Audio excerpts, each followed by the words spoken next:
Today on Talk Stoop, we're talking to stars who have made a career out of talking. First up, we're chatting with former talk show host Ricki Lake, who chats about the current state of talk shows, what she misses about her old show, and her new documentary, Weed the People. It just makes me so happy to be here with you right now. Thank you. I love you. To be on your stoop with you. Thank you, and I adore you, and I thank you for paving the way for so many of us to do this right now. It's my pleasure, honestly. So did you ever expect your show to be such a big hit? Not real. I mean, none of my career I've ever really thought through. Right. So I go back, you know, I'm now 50. I was 18 when I did Hairspray. And I didn't even, at the time I was making the film, I didn't even process that it was actually going to come out and it was actually going to open all these doors for me. Talk show too, it was like the next gig that came along when I was 23 years old. They offered me this pilot. I was like, sure, I need it to pay rent for the year, absolutely. And then of course it went on and on and on for 11 years. So you were the youngest talk show host for a syndicated talk show host, which is I was 24 when I went on the air. 24. Which is so funny. For a woman on top of that. Thank you. Get it. Oh, this is. I mean, but at the time, you know, it was a phenomenon. You know, looking back on it and seeing what I've accomplished and what I got away with. Would you ever want to have a talk show again? No. No? Not really. Was it tiring? Why? You know. Tell me the real. Okay. So that I know what I'm. I love doing it. I love doing it, and I'm so grateful, and I made a lot of money, and I learned a lot. The genre has sort of changed, in my opinion, and not that my show is better, but it's like with politics and the state of the world. I mean, I have a lot to say, but I kind of am glad. Like my show is pre-social media. Social media changed the game. Like I can appreciate that everyone has an opinion, but it's so ugly a lot of the time. Yes. I don't know. It's dangerous. I'm just glad I did what I did when I did it, and I'm glad I'm doing what I'm doing now. Right now. So now you have your new documentary, Weed the People. What can people expect to see in it? Weed with a D. Just make sure everybody hears weed. Weed. That's where the cyst used to be. It's working. Our focus is children with cancer. So we followed these beautiful children and their families for 5.5 years on their plight to basically heal their children. And I'm super excited about educating the public about this plant and its abilities. You know, I believe wholeheartedly that this movie and this issue is a human rights issue and that everyone should have access to this plant should they need it. Absolutely, yes. Yes, yes, yes. Amen. You know, I love you right now. I'm all for this. What was the main driving force behind creating this film? You know, I mean, my last film is about birth and choice. So everything that I do comes from a place of informed choice. So again, it's not telling people, do this. You know, it's really like, here's the information and for you to make whatever you want to do choice for yourself, for your body, for your baby, whatever. And so I get a rise out of doing these projects that really educate and really like you know, show things in a different light. How much did motherhood change you? It changes everything. I mean, you know, I love being a mom. My kids, I have 2 boys, 21 and 17. They're really smart, they're really beautiful and talented, but they're also kind and compassionate and well-rounded. I mean, I think I pat myself on the back because we did something right, you know? But it's not easy. It's a thankless job, I'd say most of the time, especially as they get older and they become their own people with their own lives, you know? I didn't even get a phone call on my 50th birthday from my oldest son. Guys. I got a text, which really was not enough for me. Honestly, and there is going to be some sort of payback at some point with him, but anyway, I don't mean to, you know, I've moved on from it. Now, you're a New York gal. I am. No, I'm from New York. I don't live here anymore. I left. 9/11 got me the hell out of Dodge. Literally, Do you miss it? I mean, I come back. I'll always be a New Yorker. I'm born and raised. I can't say I miss it. I love New York, and I don't mean to be like turning my back on my hometown, but I really, really, really love LA. You know, it's been a much easier. I know, it's so sacrilegious of me to say. I live on the water. If you saw where I lived, it's not fancy. It's not like I just gave up the big fancy house to live on the water. How would you define happiness? I feel like I'm living, I mean, I'm making the best of some really difficult times. Losing my husband last year has been my darkest days, but yet I really have a lot of gratitude, and I feel very grateful that I have mostly a very happy life. So it's being at peace. It's feeling free. You know, I mean, I'm a burner. I went to Burning Man a couple years in a row, and that place sort of personifies true freedom and happiness to me. Oh my gosh, Ricki Lake, I can't even believe we're having this conversation. I really appreciate you taking the time. My pleasure. Hanging out here before you head back to LA, and you'll always be a New Yorker. Thank you. Absolutely. Forever. I'll hang on your stoop anytime. Yes. Stay tuned, because up next we have Instagram queen turned talk show host, Busy Philipps.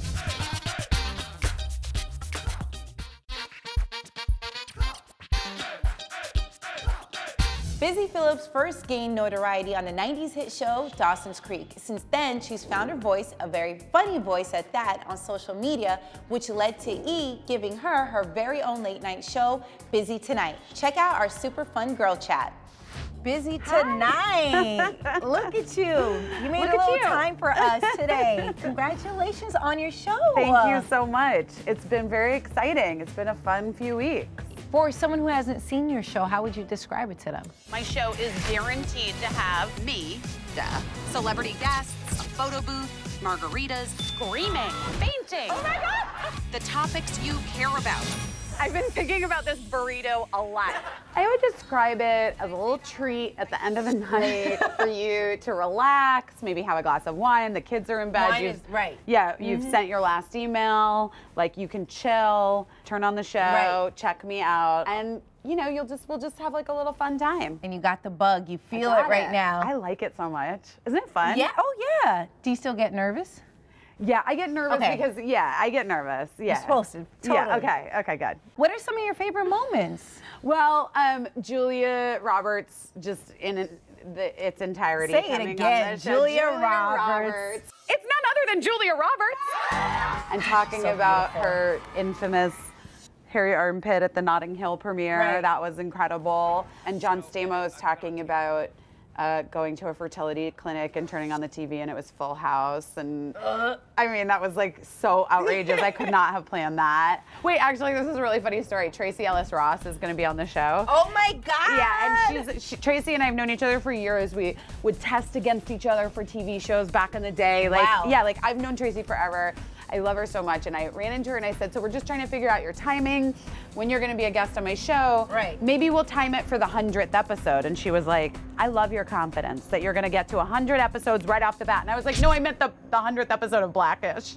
Like, you know, like to time it to promote the 100th episode of Blackish, not my 100th episode. But that's great though. Yeah. Who's your dream guest? I mean, obviously Oprah is like my #1, pie in the sky. Oprah seems as close to like a president or royalty or something that we have in this country, right? So like it does seem very aspirational. Have you ever met her? No, I've never met her. I've been in the same place as her. We were at the same wedding, and I was like convinced that I was gonna have a moment with her at the wedding, but I think that like the other 200 people in attendance also thought they were gonna have a moment with her at the wedding, and I did not have my moment with her. It didn't happen. Damn. But I know it's coming. I can feel it. I like can kind of, it's like it's tingling. Like I can feel that Oprah and I are almost there. I'm serious. You think I'm kidding? No, I love this. Wait, so do you ever reach out to potential guests through, you know, social media? For sure, 100%. Nice. Well, I think also, you know, we've seen in the sort of boom of social media in the last several years that celebrities have felt very empowered by being able to take their personal messages directly to their fans. I know that that was one of the impetuses behind my like very active participation in social media, was that I was just controlling the message and controlling the pictures of my kids and the pictures of my life and the things I cared about and I wanted to say. Give us your best posts when it comes to selfies. Wow, well, I like you've got to get a good phone. You have to get a phone with a good camera. And I like the new one that has the portrait mode. So you can take a selfie with portrait mode, which blurs out the background. I don't use any of the apps. I don't Facetune. I mean, that's amazing. That's a plus. That's my personal rule. What kind of messages do you get in your DMs? Well, let's see. Nice. I get really nice messages for the most part. Yeah, and I get a lot of women who want to share very personal stories with me. You know, who want to be as open with me as they see me being on my page. And since I wrote my book, I'm getting tons of messages from women about the book's impact. And I obviously wanted to bring all of the fun stories and the lightheartedness of my life and who I am, but I also wanted to include sort of the more difficult things and the truth. Yeah, that was really important to me. And I feel like, you know, makes it you know, more sort of valuable to me. Was there anyone that you ran into that you didn't realize was a fan of yours? And you're just like, what? I mean, that Julia thing was crazy. Yeah. Miley Couple. Cyrus, that was nuts. Really? Yeah, Miley like stopped me at an event and was like, "I'm just obsessed with you, and your kids are so cute." And I was like, "Oh, girl, you really know? Like, Yeah, oh, you've okay, been you married really forever. Yeah. Love it. She that was surprising and cute. Yeah, and who? I mean, lots of like there were lots of people where I'm always Millie Bobby Brown. I was like, girl, you're like, how old are you? Yeah, but it's like you're on Stranger Things. I was like and how do you have I'm like the time? tweens know who I am. Oh my goodness. Winning. Yeah, Look at that you. was the only time my daughter thought I was cool. For like 2.5 seconds. And then she was like, she probably doesn't even really know who you are. Like she like my daughter took it away. shade? She's so shady. But like, yeah, I mean, the love of my life. That's why you have children, is to keep you grounded. Right, to throw shade at you. Yeah, to have someone be like, you're not that cool. Busy, Yeah. you're so great. Thank you so Thank much you. for stopping Hey, by today. thanks for And having me. congratulations. This is big Thank you. for women Yes. who are doing it out here. We really, really appreciate Aw, it. Keep shining. Thanks. Coming up next, we're chatting with the 3 fabulous ladies that make up the well-known podcast, Lady Gang. Accommodations for Talk Stoop are furnished by 135 West 52nd. These exclusive private condominiums feature 1 to 4 bedroom residences, duplexes, and triplex penthouses. Luxurious finishes and amenities await in this 12,000 square foot private lounge, ideal for relaxing and entertaining alike. Recharge in the 75-foot long custom mosaic tiled pool. This is elevated living at its finest. Available for immediate occupancy. To learn more, visit 135west52nd.com.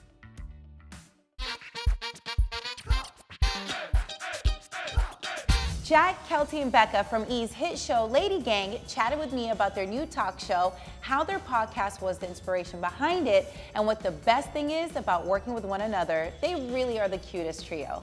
Lady Gang! Hi, everyone. Hi. So I'm gonna be honest. I know every single one of you.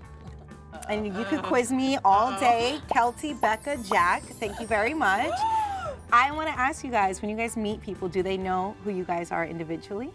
Well, they know me because I'm like obviously super famous. Well, there actually was this time that we were filming. Me and Becca and I were filming, and a girl came up to us freaking out about the Lady Gang. Yes, and she didn't know Kelty was there. Did not and even then know you guys- Kelty was part of the Lady Gang. she was like, "Is that the other girl?"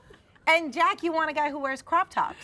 I don't want a guy that wears Which crop is why tops. you like this But crop if he top. does, then we can trade clothes, and I can have twice the amount of closets. I'm not against weird it. priority to me.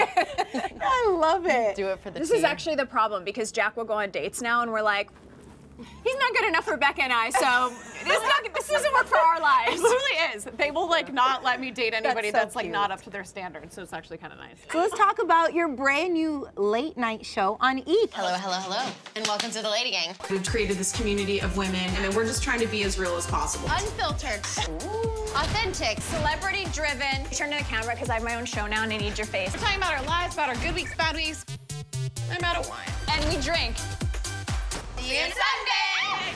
Congratulations from you. podcast and the success the podcast has had. What was it, 35 million downloads? Yeah, it's over that now, yeah. Oh my God. Oh my God, let me catch We gotta up. be like 36.8 now. Wait, let's start off. Why do you think so many people love it? Girls just want to hear girls Being girls. being girls. I think that there's a lot of people out there, they're like, I'm authentic, but they're like authentic in the best way. I think we're authentic in the worst way. We lay all the worst things about womanhood out there, and I'll tell you about it so you don't have to feel so bad when it happens to you. No, and the girls listening, you know, it makes them feel less alone, that their problems aren't just happening to them. We're all going through the same kind of stuff, stumbling through womanhood. So I hope that girls are like resonating with it. Well, yeah. What has been so cool is I think that everyone that's a diehard listener of the podcast is like, this is exactly what your TV show should be. We don't really plan it. We don't really know what we're gonna say. It's very loose. It's translated so perfectly, and all of our fans are so happy about it. We're so happy about it. Like, we feel very honored that it has translated so well. Yeah, because fans are honest. They'll tell you, oh, no, this is yeah. not authentic Too to what I fell in love with. Redo, reset, but it's going well. Yeah, and we get drunk. We film at like 7 in the morning, so we're hungover by noon. Yeah. It is a struggle of a day, but it's so fun. But it's worth it. Oh, we wouldn't have it any other way. Who has been your favorite guest so far? Well, Kat Graham was our most recent episode. She's and so beautiful. first of all, stunning. Not fair. Stunning, cool. Yes. And like when real. All we asked for was people to come on and like be open and real, and she was game for anything. Front to the back, front to the back. So each episode is themed out. So Kat was on the dating episode. Sabrina Carpenter was like our fame episode. We have Rachel Platt to talk about parenthood because she's about to be a new mom. So each episode is heavily themed, and then within that we play, but we sort of stick with those topics, like how your nipples change when you get pregnant. Oh my gosh. Did you know that? No. I heard they get bigger though. Bigger and darker. much darker. Black. So that the baby can find it in the dark. Oh my gosh, that's so cute. Oh, is that why? It's sweet when you think of it. Oh, I didn't know that. Yeah. Oh my gosh. See, educational programming. You're welcome, everyone. Does it really feel like work or not really? Like, not even a little. I mean, It's we get crazy. a drink, number one, so that's a plus. That's when a we're must. working. Yeah. And we'll we're- probably be in rehab next year. It's going to become a problem. This could be sad interview down the line. No, I'm just kidding. I'm kidding. No, but it's great because E and everybody that we work with like really is just pushing for us to have fun and be ourselves. So it doesn't feel like work at all. We're just hanging out, talking. I mean, our producers are exhausted. That's for sure. Like they're Everybody working else is really working. hard. Yeah, but it's good. So for individually, who would be your dream guest? We have a campaign to get John Mayer on. Really? So every episode we're mentioning him and giving him a shout out because we need I feel him. like he would. Yeah, we need I feel him. like he would be good for it. He'd be perfect. And he's honest. And Yeah. Honestly, we have like a pretty like strong rule against anyone who takes himself too seriously. Like anybody who can't laugh at themselves. Right. And anyone who acts like what they're doing is like curing cancer. Right. But like we all know you sing and you dance and you act, and that's really great. And that's amazing. It's great. And it's we great. need it. We need the We entertainers. need it, but like you should be able to talk about farting. You Yeah, know what and I it's mean? okay. It's okay. Like we don't care how famous you are. If you're not willing to like open up. Yeah, we don't want an A-lister that's not going to have fun. Right. Because then it brings the whole vibe down and stuff. We want somebody that's going to play the games with us, that's going to have fun, that's going to be open and talking about weird. Yeah. Yeah. You know, I'm happy because I love seeing women do it. You know, and you guys are owning up to it, and I remember that feeling when it was radio or Talk Stoop, and you just are really excited. So I'm so happy for you guys. Thank This is really you. cool. We're so honored to be on the stoop. We like, Oh my God, made it I'm right so now. excited. I am so happy. That makes me I really, used really to happy. go in the cab like to my Broadway show and be like, this is cool. I wonder if I could Talk be ever Stoop. on. Well, thank you so much, Lady Gang, for hanging out with us today on The Stoop. Thanks for having us. Of course. Still ahead, we're chatting with someone who knows how to stand up and talk for a living, comedian DL Hughley.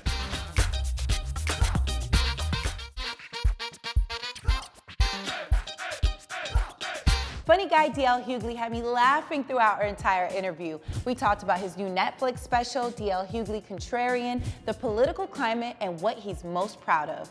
That's the difference between like you, who's actually a real comedian, versus someone who likes to just talk trash. Yeah. Do you feel that because of technology, everybody thinks that they're a comedian on social media? Because of filters, everybody think they're a model. Yeah. Right? So. I mean, I do. I'm like, yes, Beyonce, look at me. But you know, I just feel like for true comedians, the amount of time and hard work that you have to put behind it. When did you realize you were really funny? I try never to realize that. Even when you were younger? No. Well, then how did you get into comedy? What was that? How did that even I happen? knew that I could make people pay attention to me. Okay. But I always knew like I couldn't get a girl, you know, because I wasn't an athlete and I wasn't, you know, a gangster or a thug or cool, so I could make people laugh. So. I mean, you did get into the gang life when you were younger. Yeah, but right? I wasn't LA. good at it. Oh, y'all killing people. Oh, no, this ain't my thing. No, you know what? How did you, because you eventually got expelled from school. I got expelled for a lot of school. How do you teach your kids about... They're grown now. Whatever they ain't learned, they're on their own. But I mean, like, when you know all this, I mean, does it make you sad? Do you ever be like, damn? I'm very proud of them. I'm proud of the human beings they are, how clear they are, and I'm proud of how humane they are. And I'm proud that they know me. Mm-hmm. Like I'm not, like my father just died, and I only got to know my father the last 2 weeks before he died. Wow. So, you know, I'm a 54-year-old orphan now. Like I met my real father and knew him, like got to know him. The best conversation I've ever had with my father was when he was on oxygen. It's amazing what you can get off your chest when a dude can't talk back. But my children know me. And they know me through my art, they know me through my rights and my wrongs, and we love each other. Now, I'm not saying I'm never going to be confused with a saint, but I'm not a demon either. How was your mom like growing up? She had 4 kids by the time she was 18, 19 years old. She was a young girl. She's, you know, and so a lot of things she did, humor came, my kind of vantage point came from interactions with her and how. And so I think now, as an adult, you understand what that's like. And so it's not as big an indictment for me. Like for me, I understand her more now. Does she ever get worried about you? Like, why would you say that? I heard you did this. Yeah. She loves you. She's worried. Well, yeah, she loves me, but then if I go, checks get short. I hate you so much. My brother is a loser. That ain't gonna happen. Oh my God. He's a nice guy, but you need a dude like me around. Right. You do. A recent survey of potential employers said the more ethnic or urban names sound, the less likely they'll even consider employing them. They throw those applications right in the trash. Gotta know what a name means. My name is Daryl, that means beloved. My manager's name is Gary, that means warrior. Daquan means not hiring. When you were putting your Netflix special together, Contrarian, was this something that you pitched to Netflix, or did they come to you? Well, and why is that a big deal amongst comedians right now? Well, for me, my manager came and said, Netflix wants to do a special with you. They want to see your material. I said, okay. And then he said, okay, you got the special. And then that whole Monique thing came about the money, and I went, hey, how much am I making anyway? Like, I had signed to do the deal. Like, yeah, hold on. Wait a minute, by the way. But it never had been, those things had never been important to cats like me, because it was always a chance to showcase, which I'm a bad cat. When the microphone, I know what I'm doing. Yep. And to me, it was an opportunity to show people I knew what I was doing. And I think this version of me, I'm the man now that the little boy I was always wanted to be. Damn, that's powerful. I sometimes wish I was my father. Did you mention that to your father? I thought, and it was naive, I thought if I'm funny enough, God will let him live to see what I just did. And so he didn't, he died. And I remember when he was dying, my mother calls us all in and she says, touch your father, and you know, and she said, Charlie, you can go now. And my father took 2 breaths and died. So he like, your mother said I gotta go, so I'm gonna lay down. I gotta go. And I went, this dude just died on command, who does that? And so everybody, my family's very Christian, so they were all saying, we'll see you again, and we'll be in heaven again. And when they left, I went, you know, this is the last time we've seen each other, right? Because we're not going the same directions. We'll never see each other again. You going up, I'm going down, but it was nice while it lasted. Oh my God. I did get a chance to say that, yeah. What would you say is your greatest accomplishment? That I have, that I'm a patriarch of a family. That is so awesome. Yeah. I'm gonna make my grandkids call me him. That's gonna be my name, him. Him. Because I want them to be well educated and go, where him at? Like I want people to hear him say that. Yeah. Like, because they all fancy, they went to college. What him doing? Where's him? Yep, I'm gonna make them, I'm gonna make my very existence make them look bad in front of people. Man, it was so fun hanging out with you. Thank you, talking that likewise. real talk. I really, really appreciate it. And I loved also, you know, what you put together for Contrarian. It's really, really good. I enjoyed it. I've been a fan. So, you know, I'm happy to see you doing your thing. Thank you, likewise. I hope you had as much fun as I did hanging out with these hilarious and talented talkers. If you want to see any of these interviews again, just head to our YouTube page and search Talk Stoop TV. And make sure you subscribe so that you never miss out on an interview on The Stoop. Thanks for watching, and I'll see you next week.